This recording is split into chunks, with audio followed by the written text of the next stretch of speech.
दोस्तों नमस्कार। मैं प्रतीश कुमार खरे ये जो वीडियो आज रिकॉर्ड कर रहा हूँ और मुझे कादम्बनी एक पत्रिका जो हिंदुस्तान टाइम्स मीडिया प्रकाशन की है, अगस्त 2005 की इसमें एक रचना है भारत छोड़ो आंदोलन और युवा। और मैंने सोचा कि ये आप लोगों के साथ शेयर किया जाए। बड़ी अच्छी रचना है और ये जो रचना के जो रचनाकार हैं सुरेश नीरव जी, उन्होंने ये लिखी है रचना भारत छोड़ो आंदोलन और युवा। तो मैं कोशिश करूँगा इसको अक्षरशः पढ़ने के लिए। कुछ त्रुटियां हो जाएं तो उसके लिए आप सुधीजन मुझे माफ़ करेंगे। इसके पीछे एक उद्देश्य ये है कि आज की पीढ़ी को ये जानकारी दी जाए कि आज़ादी कैसे मिली। तो मैं रचना पढ़ रहा हूँ। मैं अपनी तरफ से अब जब मैं पढ़ना शुरू करूँगा तो कोशिश करूँगा कि मैं अपने कोई भी शब्द इसमें न जोड़ूं। जैसे रचना प्रकाशित हुई है ये कादम्बनी में, अगस्त 2005 में जो पत्रिका प्रकाशित हुई थी और इसमें जो लेख है, तो शुरू करते हैं और आशा करते हैं कि आपको पसंद आएगी। और ये जो सीरीज़ है इसमें बहुत सी हैं, बहुत से लोगों के बारे में बताया उन्होंने। तो ज़्यादा से ज़्यादा कोशिश करूँगा 10 मिनट 15 मिनट का ये वीडियो बने और जितना इसमें रिकॉर्ड हो सकता है, जितना नहीं तो उसके बाद दूसरे उसमें फिर रिकॉर्ड करूँगा, क्योंकि मेरा मानना है कि बहुत लंबा हो गया तो फिर सुनने में थोड़ी सी बोरिंग होगी। लेकिन ज़रूरत यह है कि आप बिना बोर हुए इसको सुने। तो भारत छोड़ो आंदोलन और युवा, मैं पढ़ रहा हूँ। वैश्वीकरण और आर्थिक उदारीकरण के इस युग के युवक युवतियों को आज यह बात किंवदंती जैसी लगेगी कि 1942 में जब भारत छोड़ो आंदोलन छिड़ा था और अंग्रेजों ने अधिकांश शीर्षस्थ नेताओं को जेलों में ठूंस दिया था, तब आंदोलन की कमान उस समय की युवाओं ने संभाली थी। ये ऐसे किशोर और ऐसे युवा थे जिन्होंने यह जानते हुए कि अंग्रेजों के विशेष विरोध करने का मतलब है सीने पर गोली खाना, उन्होंने विरोध किया और गोलियां खाईं। देश के लिए अपने जीवन का बलिदान कर देने वाला यह युवा वर्ग न होता तो शायद हमारी यह आज़ादी भी न होती और अपने कैरियर को ईश्वर समझने वाला आज के युवा भी न होते। मैं इस लाइन को फिर से एक बार पढ़ना चाहूँगा। जीवन का बलिदान कर देने वाला वह युवा वर्ग न होता तो शायद हमारी यह आज़ादी भी न होती और अपने कैरियर को ईश्वर समझने वाले आज के युवा भी न होते, और होते तो गुलामी में होते। 1942 के युवाओं के संघर्ष और बलिदान की गाथा की याद हम आज के युवाओं को इसलिए भी दिला रहे हैं कि उन्हें स्मरण रहे कि युवा होने का एक मतलब यह भी है आज आज़ादी की 98वीं वर्षगांठ पर अनेक अनाम और अनचिने युवाओं के बलिदान को रेखांकित कर रहे हैं सुरेश नीरव। और ये स्वाधीनता की वर्षगांठ पर कादम्बनी की विशेष प्रस्तुति थी 2005 में। 1942 का भारत छोड़ो आंदोलन 8 अगस्त 1942 को क्रिप्स मिशन की असफलता के बाद कांग्रेस ने अंग्रेजों के विरुद्ध भारत छोड़ो आंदोलन का आह्वान किया। लॉर्ड क्रिप्स जो प्रस्ताव लेकर इंग्लैंड से आए थे वो यकीनन भारतवासियों में फूट डालने वाले थे। इसका निहितार्थ भारत को औपनिवेशिक दर्जा देते हुए इस बात की छूट देना था कि जो प्रांत भारतीय संघ से पृथक होकर स्वतंत्र होना चाहें वे वैधानिक रूप से अलग हो सकते हैं। मुंबई में कांग्रेस महाधिवेशन में जवाहरलाल नेहरू ने क्रिप्स मिशन का विरोध करते हुए अंग्रेजों के खिलाफ भारत छोड़ो का आह्वान किया था। इस प्रस्ताव पर सरदार पटेल ने समर्थन किया और यह निर्विरोध पारित हो गया। महात्मा गांधी ने भी करो या मरो का आह्वान करते हुए भारतीय जनता को कुर्बानी देने के लिए तैयार रहने को कहा। उन्होंने 9 अगस्त 1942 से आंदोलन शुरू करने की घोषणा कर दी। आने वाले खतरे की गंध को वायसराय क्रिप्स भांप चुका था, इसलिए सुबह होने से पहले ही उसने इन नेताओं को गिरफ्तार करवा दिया। गिरफ्तारी का यह समाचार बारूद की चिंगारी का काम कर गया और संपूर्ण भारत के स्वतंत्रता प्रेमी सड़कों पर आ गए। नेतृत्व करने को कोई नेता बाहर नहीं था और उधर गुप्त रेडियो से अरुणा आसिफ अली और उषा मेहता जनता में अपने प्रसारणों के जरिए इनकलाब का मंत्र फूंक रही थीं।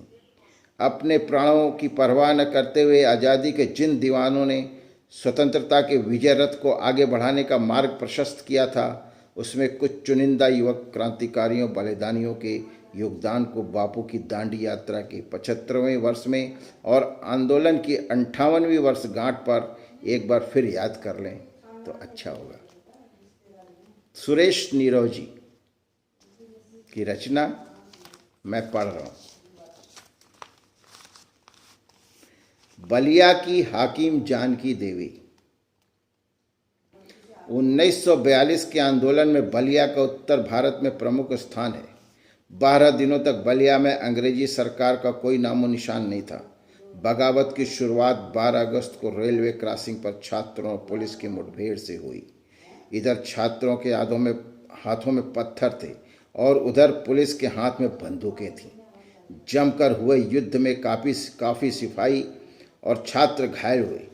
30 छात्रों को हिरासत में लिया गया। 13 अगस्त को छात्रों के समर्थन में महिलाएं भी सिविल जज कार्यालय पहुंची। महिलाओं ने जब जज को न केवल चूड़ियां पहनाई बल्कि एक क्रांतिकारी महिला जानकी देवी ने जज को हटाकर उसकी कुर्सी पर कब्जा कर लिया और इस तरह अदालत को अपने नियंत्रण में ले लिया। ये थी हाकिम जानकी देवी।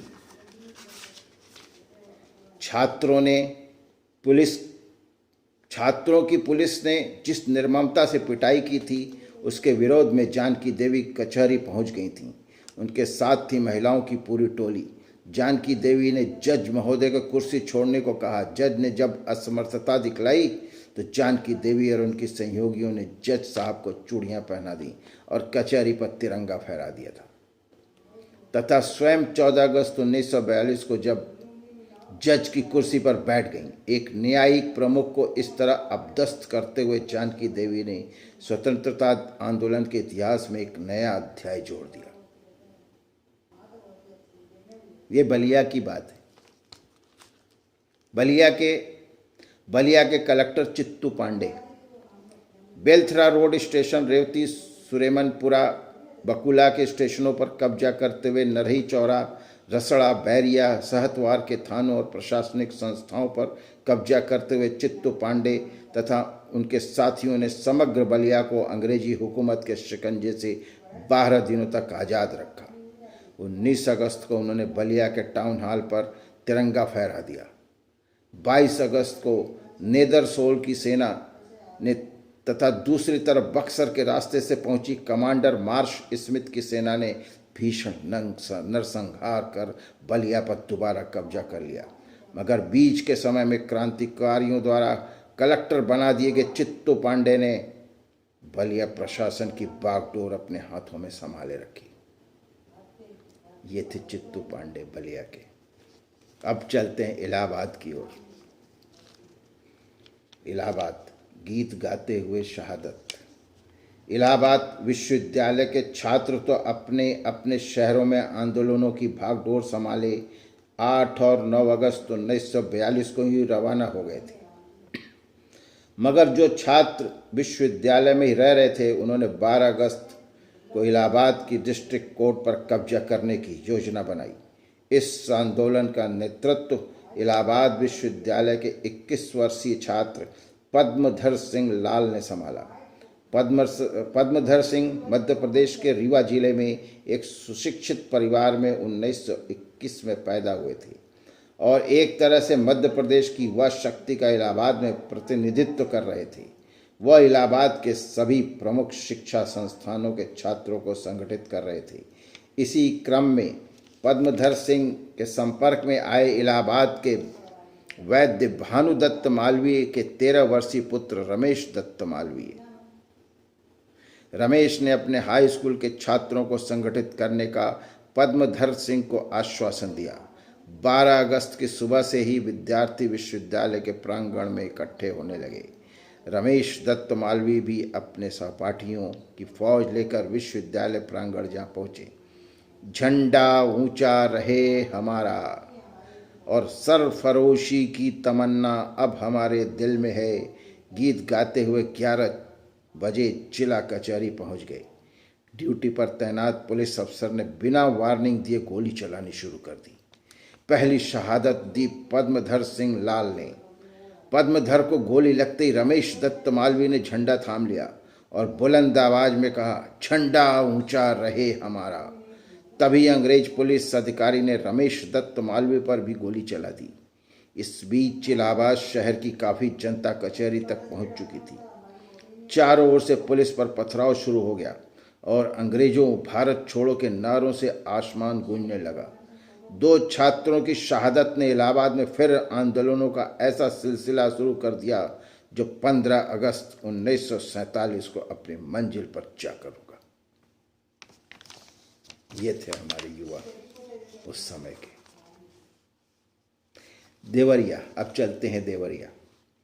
14 बरस के रामचंद्र की चुनौती, मारो मुझे गोली। सबसे ज्यादा कुर्बानी 1942 के आंदोलन में किशोर तरुणों ने ही दी, क्योंकि शीर्षस्थ नेताओं की गिरफ्तारी के बाद यह आंदोलन युवकों छात्रों का आंदोलन ज्यादा बन गया था। सिंध प्रांत से लेकर बिहार और पूर्वी उत्तर प्रदेश में मानो तरुणों ने शहीद होने की ठान ली थी। शहीदों की इस कड़ी में एक वीर बांका नौजवान देवरिया के घूसी गांव का तरुण था, रामचंद्र। 14 वर्षीय रामचंद्र अपने 6 नौजवानों को लेकर देवरिया की कचहरी पर तिरंगा फहराने निकल पड़ा था। चप्पे चप्पे पर पुलिस तैनात थी। छात्रों को वह जहां भी देखती तुरंत धर दबोचती। पुलिसिया बंदोबस्त को धत्ता बताते हुए ये 7 छात्र अंततः देवरिया की कचहरी में दाखिल हो गए। सवाल ये था कि झंडा फहराया कैसे जाए। सबसे कम उम्र का रामचंद्र बोला, झंडा मैं फहराऊंगा। आप लोग एक के कंधे पर दूसरे को खड़ा करते जाइए। यूनियन जैक की ऊंचाई तक पहुंचकर मैं कुर्ते की जेब से तिरंगा निकालकर जैक को उतारकर तिरंगा फहरा दूंगा। यह तरकीब काम आई। पुलिस को भनक भी नहीं लगी और इधर सफलतापूर्वक देवरिया की कचहरी पर तिरंगा भी लहरा दिया गया। विजयी मुद्रा में रामचंद्र उसके 6 साथी इंकलाब जिंदाबाद करते हुए रामलीला मैदान पहुंचे, जहां विराट जनसभा हो रही थी। जब इन छात्रों ने कचहरी पर झंडा फहराने की खबर दी तो सारा माहौल इंकलाब जिंदाबाद के नारों से गूंज उठा। तभी बौखलाई पुलिस भी वहां पहुंच गई। तमाम भागते हुए निसहाय लोगों को भी पुलिस ने गोली का निशाना बनाया। यह देखकर रामचंद्र का नवयुवक खून खौल उठा। उसने पुलिस वालों को ललकारा। इस पर सिपाही ने कहा, हमें मजिस्ट्रेट साहब से यही हुक्म दिया है। कहाँ है तुम्हारा मजिस्ट्रेट? रामचंद्र ने कड़क आवाज में पूछा। तब तक मजिस्ट्रेट भी वहां आ गया। रामचंद्र ने उससे कहा, भागते हुए पर गोली क्या चलाना? तिरंगा मैंने फहराया है और मैं अपना सीना आपके सामने खोल रहा हूं। चलाना है तो गोली मेरे सीने पर चलाओ। क्रूर मजिस्ट्रेट ने रामचंद्र की छाती पर गोली चला दी। इस तरह उस बुजदिल मजिस्ट्रेट ने अंग्रेज साम्राज्य की ताबूत में एक कील और मजबूती से ठोक दी। रचना और भी है, मैं इसे आगे के एपिसोड में पढ़ूंगा। धन्यवाद।